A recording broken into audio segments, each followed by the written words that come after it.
पूरे भारत में 2018 में लगभग 28 से 29 हज़ार साइबर क्राइम के केसेस थे, जो कि 2019 में लगभग 60% से भी ज़्यादा बढ़ गए और हो गए 44 हज़ार से 45 हज़ार केसेस।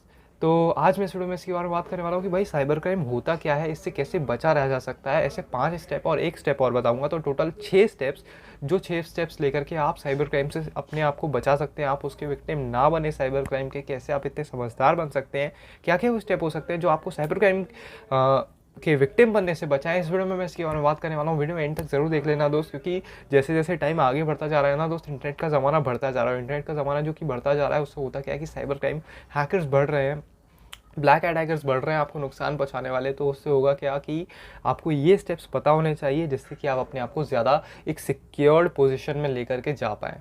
तो मुझे उम्मीद है कि आपको ये वीडियो आगे जाकर पसंद आएगा और वीडियो को एंड तक जरूर देख लेना। सबसे पहले मैं बहुत ही साधारण और बहुत ही सिंपल शब्दों में आपको समझाने की कोशिश करता हूँ कि दोस्त साइबर क्राइम एक्चुअली में होता क्या है। बड़े आसान भाषा में मैं समझाऊंगा, कोई डेफिनेशन नहीं दूंगा लंबा चौड़ा। सिंपल सी बात है, जो भी क्राइम जिसमें कंप्यूटर का इन्वॉल्वमेंट हो, ठीक है, जो भी क्राइम कंप्यूटर का इन्वॉल्वमेंट हो, कंप्यूटर के द्वारा हो, कंप्यूटर उसका टारगेट हो, कोई भी सिंपल कोई भी क्राइम जिसमें कंप्यूटर का इस्तेमाल किया जाए, वो एक साइबर क्राइम कहलाता है। ठीक है, कंप्यूटर के द्वारा किया जाए वो एक साइबर क्राइम कहलाता है। समझ गए बात को। एग्जाम्पल के तौर में मैं आपको बताऊं तो जैसे कि आइडेंटिटी थेफ्ट होता है, ठीक है, ये एक तरीके का साइबर क्राइम है, आइडेंटिटी थेफ्ट। और होता क्या है, इसमें आपकी जो पर्सनल इन्फॉर्मेशन है वो चुरा ली जाती है, और जो हैकर होता है या जो भी चोरी करने वाला साइबर क्रिमिनल होता है बेसिकली, वो आपकी जो पर्सनल डेटा है, पर्सनल इन्फॉर्मेशन है, उसको गलत तरीके से इस्तेमाल करता है अपने बेनिफिट के लिए या फिर आपके नुकसान के लिए। ठीक है, तो ये मैंने आपको एग्जाम्पल भी दे दिया। ठीक है, फिशिंग, जो फिशिंग ईमेल्स या फिशिंग ईमेल जो भी हम इनको बोलते हैं, फिशिंग ईमेल बेसिकली, तो ये क्या होते हैं ये मैं आपको एक्सप्लेन नहीं करूँगा। फिशिंग के ऊपर मैं आप ऑलरेडी वीडियो शायद बना चुका हूँ, नहीं बना चुका हूँ तो फिर से बना दूंगा, क्योंकि ये थोड़ा बड़ा टॉपिक है। तो फिशिंग ईमेल्स भी एक इसका एग्जाम्पल है। ठीक है, तो अब बात आती है मोस्ट इंपॉर्टेंट बात कि साइबर क्राइम से अपने आप को बचाए कैसे जा सके। जो हैकर्स, जो black hat hackers cyber crime करते हैं, उनसे आप अपने आप को कैसे सेफगार्ड करेंगे, कैसे बचाएंगे, कैसे अपनी एक लेयर डालेंगे प्रोटेक्शन की, जिससे आप बचे रह पाएंगे। ठीक है, देखो बात बड़ी सिंपल है, बात बड़ी सरल है। मैं आपको ऐसे 5+1, तो आपको एक 6 स्टेप्स बताऊंगा। 6 स्टेप्स को आप सिंपली सुनते जाइए और अपने आप ही जब ये आपके दिमाग में बैठ जाएंगे ना, तो आप अपने आप ही इनको फॉलो कर लोगे। ज़रूरत नहीं है कि हर बार आपको चेकलिस्ट बनाने की ज़रूरत पड़े। ठीक है, तो सबसे पहला हमारी लिस्ट में स्टेप है बी केयरफुल वाइल ब्राउजिंग। क्या अर्थ हुआ इसका? Be careful while browsing. ठीक है, सेंटेंस से ही क्लियर है कि जब भी आप इंटरनेट चला रहे हो, ब्राउजिंग का मतलब इंटरनेट सर्फ कर रहे हो, इंटरनेट चला रहे हो, तो आपको थोड़ा चालाक बन के रहना है। ठीक है, चौकन्ना बन के रहना है। ऐसे नहीं कोई भी आप ऐसे आलतू फालतू उलझुल वेबसाइट्स पे जा रहे हैं, उल्टे सीधे काम कर रहे हैं, तो आप मुश्किल में फंस सकते हैं। पूरा एंड तक वीडियो देखना, तो आप समझ में आ जाएगा कि मैं क्या बोलने की कोशिश कर रहा हूँ। दूसरा स्टेप की अगर मैं बात करूँ तो जीमेल का हम सब इस्तेमाल करते हैं, ईमेल का हम सब लोग इस्तेमाल करते हैं। ईमेल पर भाई बहुत हैकिंग हो जाती है कई बार। ठीक है, ईमेल आपको पता है ना कैसे होता है। ठीक है, ईमेल जैसे test123@gmail.com। ठीक है, इस पर कोई अगर मैं आपको मैसेज भेजूंगा तो वो ईमेल कहलाएगा। ठीक है, बहुत ही बेसिक वीडियो है, इस वजह से मैं आपको छोटी छोटी बात एक्सप्लेन कर रहा हूँ। ठीक है, तो जीमेल पे आपको कोई भी ऐसा अगर आपको पास ईमेल आए जो आपको लगता है कि ठीक नहीं है, तुरंत आप उसको फ्लैग करके रिपोर्ट कर सकते हैं। ठीक है, पता कैसे चलेगा भाई? पता कैसे चलेगा? आपको अलग ही उसकी लैंग्वेज से ही पता चल जाएगा। और आजकल तो जीमेल भी इतना स्मार्ट हो गया, गूगल इतना स्मार्ट हो गया कि वो आपको पहले ही वार्निंग दे देता है कि ये एक फिशिंग ईमेल हो सकता है, वार्निंग दे देता है। मेरे को भी ऐसे ईमेल्स आते हैं। तो ऐसे जो ईमेल्स आए उस पर भाई लालच में आके कभी भी किसी लिंक पर दबा मत देना, किसी इमेज पर नहीं दबा देना। ठीक है, किसी भी लिंक पर मत दबा देना। और पर्सनल इन्फॉर्मेशन तो गलती से भी नहीं देनी है, गलती से भी नहीं। ठीक है, कोई भी इन्फॉर्मेशन आपसे कोई मांगे, गलती से भी नहीं देनी। अपना फ़ोन नंबर भी नहीं देना, अपना नाम भी नहीं बताना, कुछ नहीं करना। ठीक है, अगर आपको कोई ऐसा ईमेल दिखता है तो ठीक है, स्क्रीन पर मैंने आपको इमेज दिखा दी कि वो किस तरीके का दिखता है। ठीक है, ईमेल आपको जो जीमेल है वो आपको सिक्योरिटी वार्निंग दे देता है, और जो ज़्यादा ही मतलब वैसे ईमेल्स दिखते हैं उनको सीधा जीमेल स्पैम फोल्डर में पहुंचा देता है। तो आपका बहुत ही ज़्यादा काम कट जाता है। लेकिन फिर भी कुछ ईमेल्स ऐसे होते हैं जो आपके इनबॉक्स में आ जाते हैं, सिक्योरिटी वार्निंग भी बाईपास कर देते हैं जीमेल की, और आपको एक तरह से ट्रिक करके उल्लू बना देते हैं और हैक कर लेते हैं। तो उससे बचे रहने के लिए बस एक ही चीज़ हो सकती है कि आपको सतर्क रहना है, किसी भी ऐसे उलझुल लिंक पर क्लिक नहीं करना। तो थर्ड मेरा स्टेप है कि नेवर क्लिक ऑन वो वाले एड्स। अब वो वाले एड्स पर आप समझ रहे होंगे जो उल्टी सीधी वेबसाइट्स होती है ना, जो भी स्पैम वेबसाइट्स हैं बेसिकली, ठीक है, वो वाली वेबसाइट्स भी 18+ एडल्ट वेबसाइट्स भी आती हैं इसमें। उन वेबसाइट्स पे जाके आप इधर उधर के एड्स पर क्लिक ना करना, क्योंकि वो एड्स एक ट्रैप की तरह काम करते हैं आपको फंसाने के लिए, क्योंकि उनको पता है कि यूज़र इन पर क्लिक करेगा। उनका CTR जो होता है, क्लिक थ्रू रेट, मतलब 100 लोग आए हैं और 5 लोगों ने अगर उस पर ऐड पे क्लिक कर दिया, 100 लोगों ने ऐड देखा, 5 लोगों ने क्लिक कर दिया, तो 5% का CTR हुआ। एग्जाम्पल दे रहा हूँ कि CTR क्या होता है, ठीक है। तो उन वेबसाइट्स का CTR बहुत ज़्यादा होता है, उन एड्स का CTR बहुत ज़्यादा होता है। तो आपको कोशिश करना है कि उस तरीके के एड्स पर आप क्लिक ना करें। इवन जो बहुत ही ज़्यादा फेमस वेबसाइट्स हैं, वो वाली वेबसाइट्स की मैं बात कर रहा हूँ, वो भी ऐसी सारी हरकतें करती हैं। हाँ, ये ऐसी सारी हरकतें वो करती हैं, बड़ी बड़ी वेबसाइट्स भी, फेमस वेबसाइट्स भी, ठीक है। वो देखो भाई, वो website basically money making websites होती हैं, वो आपकी लाइफ में कोई वैल्यू नहीं ऐड कर रही होती हैं, ठीक है।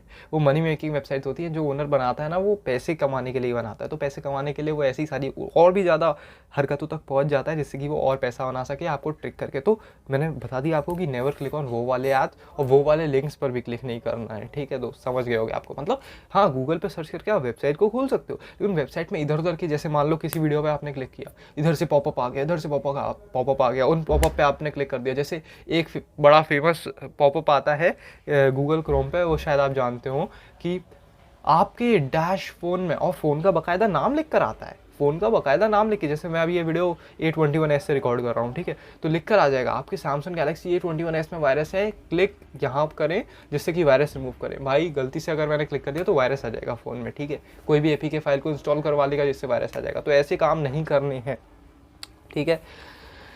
एक और बात आती है, फोर्थ पॉइंट की अगर मैं बात करूँ, तो जो भी आप वेबसाइट सर्व कर रहे हैं, वो ज़रा देखो HTTP है कि HTTPS है, ठीक है। अब पूरी बात सुनना, ऐसा नहीं है कि HTTPS है तो 100% सिक्योर होएगा, HTTP है तो 100% सिक्योर नहीं होएगा। दोनों बात समझना। HTTP का मतलब होता है हाइपर टेक्स्ट ट्रांसफर प्रोटोकॉल, और HTTPS का मतलब होता है, सेम डेफिनेशन है, फुल फॉर्म है basically, hyper text transfer protocol. आगे बस जो S है, it stands for secure, it stands for secure. ये मैंने 3rd क्लास में पढ़ा था, HTTPS के बारे में मुझे आज भी याद है, ठीक है।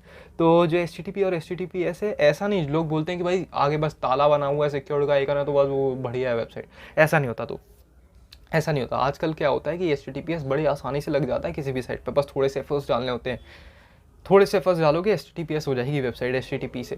तो आपको ध्यान क्या रखना है भाई, आपको डोमेन चेक करना है वेबसाइट का, HTTP हो या HTTPS हो, आपको डोमेन चेक करना है उस वेबसाइट का। डोमेन क्या ऑथेंटिक दिखता है क्या, डोमेन क्या उसका ऑथेंटिक दिखता है, उस वेबसाइट का स्ट्रक्चर कैसा है, उस वेबसाइट का लेआउट कैसा है, क्या वो स्पैमी वेबसाइट तो नहीं दिख रही, क्या ढंग की वेबसाइट दिख रही है ना, ढंग की वेबसाइट दिख रही है क्या, वो आपको चेक करना है। वो आपको थोड़ा एक्सपीरियंस से आएगा। और कोई भी वेबसाइट पे भाई देखो, मान लो आपको कोई कोर्स खरीदना है, ठीक है, कोई भी कोर्स का, मेरे पास कुछ है नहीं यार फ़ोन वोन, अब मैं क्या समझाऊँ, जैसे मेरे पास फ़ोन का कवर ही रखा हुआ है, क्योंकि फ़ोन से तो मैं वीडियो बना रहा हूँ, ठीक है, तो फ़ोन का कवर ही रखा हुआ है, इसी से समझ लो। जैसे मान लो ये फ़ोन है मेरे पास, ठीक है, कोई वेबसाइट मैंने खोली, अब मैं कोई कोर्स खरीदने वाला हूँ, अब मैंने कोर्स खरीदने के लिए पेमेंट करूँगा, मैं पेमेंट करूँगा, या कोई भी प्रोडक्ट या कोई भी चीज़ खरीद रहा हूँ तो मैं पेमेंट करूँगा, राइट, ऑलराइट, पेमेंट करूँगा। तो पेमेंट में कैश ऑन डिलीवरी का मान लो ऑप्शन नहीं है, बहुत जगह होता है कि वो ऑप्शन नहीं होता, वो कोई इशू नहीं है। जब मैं पेमेंट करूँगा तो मैं क्या रिकमेंड करता हूँ आप लोगों को और हर एक को, कि वो पेमेंट गेटवे के थ्रू पेमेंट करें, ना कि सीधा वेबसाइट पे डिटेल डालने के, ठीक है।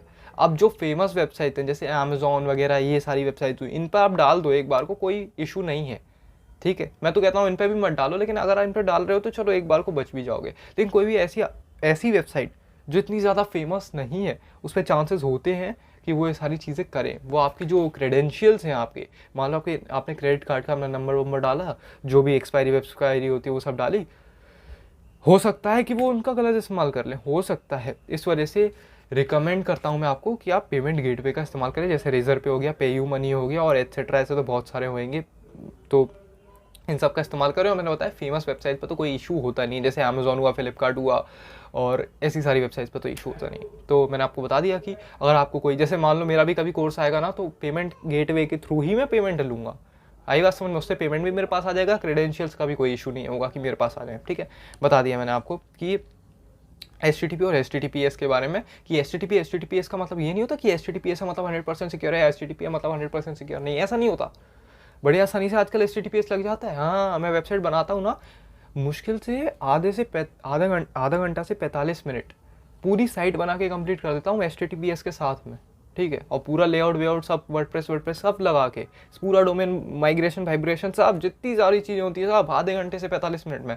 ठीक है, तो मुश्किल से 15 मिनट लगते हैं HTTPS को एक्टिवेट करने में। आजकल क्लाउडफ्लेयर का बड़ी आसानी से लग जाता है और बिना क्लाउडफ्लेयर के भी हो जाता है। बहुत तरीके हैं भाई, बहुत तरीके हैं। ठीक है, खैर छोड़ो, इतना डिटेल में मैं जाऊँगा नहीं HTTPS के बारे में। ठीक है, 5वां पॉइंट है सिस्टम। ठीक है, सिस्टम में आपका पीसी भी आता है, एंड्रॉयड भी आता है। करना क्या होगा, आपने सिस्टम को सिक्योर बनाने के लिए देखो, सबसे पहले तो सिस्टम की जो ऐप्स हैं, सिस्टम को और एंड्रॉयड फ़ोन को हमेशा अपडेट रखो, हमेशा अपडेट रखो, हमेशा अपडेट रखो। ठीक है, हमेशा अपडेट रखो। जो भी नया वर्जन आया भाई, बहुत लोग होते हैं फ़ोन को अपडेट ही नहीं करते, फ़ोन को अपडेट ही नहीं, फ़ोन में अपडेट्स आते हैं ना, फ़ोन को अपडेट नहीं करते, पीसी में अपडेट्स आते हैं तो पीसी को अपडेट नहीं करते। तो भाई मैं यही रिकमेंड करूँगा कि आप फ़ोन को और पीसी को अपडेट कर लिया करिए, क्योंकि वो अपडेट में सिक्योरिटी पैचेस आते हैं। ठीक है, काफ़ी सारी टेक्निकल टर्म में नहीं जाऊँगा मैं, काफ़ी सारे ऐसी कमियाँ होती हैं आपके सिस्टम में जिससे आपका सिस्टम हो सकता है हैक हो जाए या ऐसी सारी परेशानियाँ आए। तो वो सारी चीज़ों को फिक्स करने के लिए कंपनी सिक्योरिटी अपडेट देती है। तो वो सिक्योरिटी अपडेट को आपको फ़ोन में लगाना मैंडेटरी है। हाँ, हो सकता है कि जैसे आज आया है फ़ोन में अपडेट, तो हो सकता है आप 10-15 दिन में कर लो, लेकिन करना ज़रूरी है। ऐसा नहीं कि सालों साल आपका फ़ोन बिना अपडेट के बहुत पुराना वर्जन चला रहा है, बहुत पुराना, तो बहुत पुराना वर्जन के हैक होने के चांसेस ज़्यादा हो जाते हैं और विक्टिम बनने के साइबर क्राइम के आपके चांसेस ज़्यादा हो जाते हैं। तो अपने फ़ोन को और अपने एंड्रॉयड फ़ोन को या जो भी आपके पास iOS भी हैक हो जाता है। अगर आप पुराना वर्जन चला रहे हो तो iOS भी हैक हो जाएगा। ठीक है, ज़ीरो डे एक्सप्लॉइट्स के बारे में मैं कभी बाद में बात करूँगा। खैर वो सारी बातें तो छोड़ो, बेसिक वीडियो है तो बेसिक की तरह, बिगिनर की तरह मैं बात करूँगा आपसे। ठीक है, और मैंने आपको बता दिया सिस्टम को भी अपडेट रखो, और सिस्टम में अपने पीसी में स्पेशली, पीसी को चलो एक बार को ना अपडेट करो, लेकिन आपका जो ब्राउज़र है, जो क्रोम, गूगल क्रोम या फायरफॉक्स या ओपेरा या ब्रेव ब्राउज़र, मैं तो ब्रेव यूज़ करता हूँ पर्सनली, तो जो भी ब्राउज़र आप इस्तेमाल कर रहे हो उसको अपडेट ज़रूर रखो, अपडेट ज़रूर रखो। और मैं भाई, ठीक है, तो बस अपडेट रखो, मैं यही कहना चाहूँगा आपसे कि अपडेट रखो।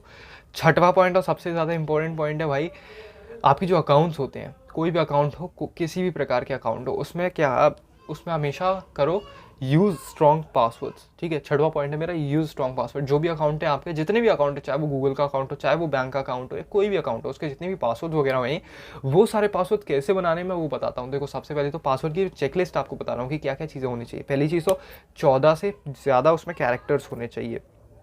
उन कैरेक्टर्स में कैपिटल लेटर्स होने चाहिए, स्मॉल लेटर्स भी होने चाहिए, सिंबल्स भी होने चाहिए, नंबर्स भी होने चाहिए। सिंबल्स मतलब जैसे @ होता है, एक्सक्लेमेशन मार्क होता है, ये होना चाहिए, और नंबर्स भी होना चाहिए, जैसे 1 2 3 4 नंबर होने चाहिए। और अपर केस लेटर मतलब कैपिटल लेटर होता है, और लोअर केस मतलब छोटा वाला जो स्मॉल वाला होता है। तो स्मॉल और कैपिटल दोनों का इस्तेमाल करना है। हर साइट के लिए आपको डिफरेंट पासवर्ड का इस्तेमाल करना है। ऐसा नहीं कि एक गूगल अकाउंट के लिए आपने मतलब इस्तेमाल कर लिया जोकर 1 2 3, तो आप दूसरे के लिए भी जोकर 1 2 3, तीसरे के लिए भी जोकर 1 2 3। ठीक है, ऐसा नहीं करना है। मतलब बंदे को एक का पासवर्ड पता चलेगा तो आपके सारे के सारे अकाउंट उड़ जाएंगे। ध्यान रखना है मेरी बात को। तो करना क्या है, सारी वेबसाइट के लिए अलग अलग पासवर्ड इस्तेमाल करना है। वो आप कंफ्यूज हो जाओगे कि भाई सारी वेबसाइट के लिए मैं अलग अलग पासवर्ड अगर रखूंगा तो भाई याद कैसे रखूंगा, मैं तो भूल जाऊंगा, सारे पासवर्ड भूल जाऊंगा मैं। ठीक है, तो आप क्या कर सकते हो इसके लिए भाई, आप लास्ट पास का इस्तेमाल कर सकते हो। लास्ट पास क्या है, ये पासवर्ड मैनेजर है। ये कोई स्पॉन्सर्ड वीडियो नहीं है दोस्त, मैं जो इस्तेमाल करता हूँ मैं वही आपको बता सकता हूँ। मैं कोई ऐसे उल्टी सीधी चीज़ें नहीं करता कि भाई ये ले लो वो ले लो, मैं ये सब नहीं करता। लास्ट पास का प्रीमियम वर्जन है, अगर आपके पास पैसे हैं तो प्रीमियम लो, वरना फ्री में भी ले लोगे तो कोई बात नहीं है। फ्री में आपका गूगल क्रोम का एक्सटेंशन आपको मिल जाता है लास्ट पास का, वो भी आप इस्तेमाल कर सकते हो। मेरे ख्याल में सॉफ्टवेयर भी आता है, आप वो भी इस्तेमाल कर सकते हो। उसमें होता क्या है कि वो पासवर्ड्स को स्टोर करके रखता है और आपकी जगह पे वही पासवर्ड लिख देगा। मतलब मान लो मैं गया youtube.com पे जैसे ही मैंने साइन इन का बटन दबाया तो उसमें सारे डिटेल्स ऑलरेडी सेव होंगे, मेरे ईमेल और पासवर्ड। तो जैसे ही मैं साइन इन करूँगा, ईमेल अपने आप भर जाएगा, पासवर्ड अपने आप भर जाएगा, मैं लॉगिन दबाना है बस। ठीक है, और पासवर्ड वही स्ट्रॉन्ग वाला होएगा, तो स्ट्रॉन्ग वाला आप रिमेंबर नहीं कर सकते, लेकिन वो क्या बोलते हैं, अपने जो वॉल्ट है, अपना जो लॉकर है, उसमें सुरक्षित रख लेगा। तो लास्ट पास का आप इस्तेमाल कर सकते हैं। और ऐसे लास्ट पास जैसे और भी ऑल्टरनेटिव्स होते हैं वो आप इस्तेमाल कर सकते हैं।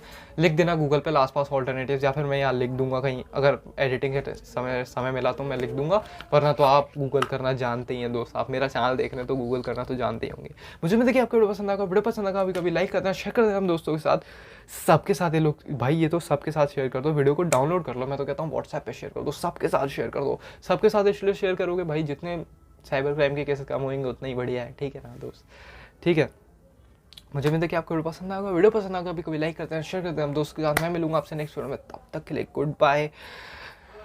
और बस इतना ही बोलना था मेरे को, ठीक है। और वीडियो के टॉपिक्स आप कमेंट्स में सजेस्ट कर सकते हैं, मैं ज़रूर से कोशिश करूँगा उस पर वीडियो बनाने की। बस टॉपिक अच्छे से थोड़े सजेस्ट करना भाई, ऐसे बेकार से टॉपिक सजेस्ट नहीं करना, थोड़े कमाल के टॉपिक सजेस्ट करना, तो मैं उन पर ज़रूर वीडियो बनाऊंगा। मुझे मिलता है कि आपको वीडियो पसंद आएगा। मिलेंगे कभी नेक्स्ट वीडियो में। सब्सक्राइब ज़रूर से कर लेना भाई, बहुत मेहनत लगा है, देखो लगातार बोला हूँ। जब भी कोई टेक्नोलॉजी का टॉपिक होता है ना भाई, मैं रुकता नहीं, उसमें बोलता चला जाता हूँ, ठीक है। मुझे मिलता है कि आपको वीडियो पसंद आएगा। चलो मिलते हैं कभी नेक्स्ट वीडियो में, तब तक के लिए गुड बाय।